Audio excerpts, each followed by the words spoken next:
2026-ലെ വിഷുഫലമനുസരിച്ച് അശ്വതി നക്ഷത്രക്കാർക്ക് പൊതുവെ സമ്മിശ്രവും എന്നാൽ ഒട്ടേറെ അനുകൂല അവസരങ്ങൾ നിറഞ്ഞതുമായ ഒരു വർഷമാണ് പ്രവചിക്കപ്പെടുന്നത്. ഏറെക്കാലമായി അനുഭവിച്ചിരുന്ന ബുദ്ധിമുട്ടുകൾക്ക് ഒരു പരിധിവരെ പരിഹാരമുണ്ടാകാൻ ഈ കാലയളവ് സഹായിക്കും. പൊതുവായ അനുഭവങ്ങൾ, ആഗ്രഹ സഫലീകരണം, കഠിനാധ്വാനത്തിന്റെ പൂർണ്ണമായ ഫലം അനുഭവിക്കാൻ സാധിക്കുന്ന കാലമാണ്. പ്രതിരോധശേഷി, വ്യാഴാനുകൂല്യം ഉള്ളതിനാൽ ജീവിതത്തിലെ പ്രതിസന്ധികളെ ശക്തമായി നേരിടാൻ സാധിക്കും. എന്നാൽ അനാവശ്യമായ കാർക്കശ്യം, മത്സരബുദ്ധി, തിടുക്കം എന്നിവ പൂർണ്ണമായും ഒഴിവാക്കണം. ഉദ്യോഗാർത്ഥികൾക്ക് മേടം, ഇടവം, മിഥുനം മാസങ്ങളിൽ ഔദ്യോഗിക രംഗത്ത് വലിയ ഉയർച്ചയും പരീക്ഷകളിലും അഭിമുഖങ്ങളിലും വിജയവും പ്രതീക്ഷിക്കാം. വർഷത്തിന്റെ ആദ്യ പകുതിയിൽ തൊഴിൽ രംഗത്ത് ചില മാറ്റങ്ങളോ അനുകൂലമായ സ്ഥലമാറ്റങ്ങളോ ഉണ്ടായേക്കാം.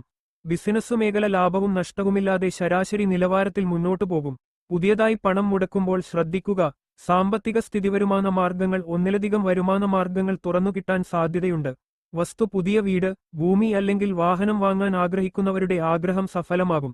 എന്നാൽ വസ്തു വിൽക്കാൻ ശ്രമിക്കുന്നവർക്ക് പ്രതീക്ഷിച്ച അത്ര മോഹവില ലഭിച്ചെന്നു വരില്ല. ശ്രദ്ധിക്കേണ്ടവ: അനാവശ്യമായ ആഡംബര ഭ്രമവും കൃത്യമായ ഉറപ്പില്ലാത്ത സാമ്പത്തിക ഇടപാടുകളും പൂർണ്ണമായി ഒഴിവാക്കുക. കുടുംബജീവിതം പൊതുവെ സന്തോഷകരമായി മുന്നോട്ടു പോകും. വീട്ടിൽ പുണ്യകർമ്മങ്ങൾ നടക്കാൻ സാധ്യതയുണ്ട്. കാര്യമായ രോഗദുരിതങ്ങൾ ഇല്ലെങ്കിലും തുലാം, വൃശ്ചികം മാസങ്ങളിൽ ചെറിയ തോതിലുള്ള ദേഹാസ്വസ്ഥതകൾ അനുഭവപ്പെട്ടേക്കാം.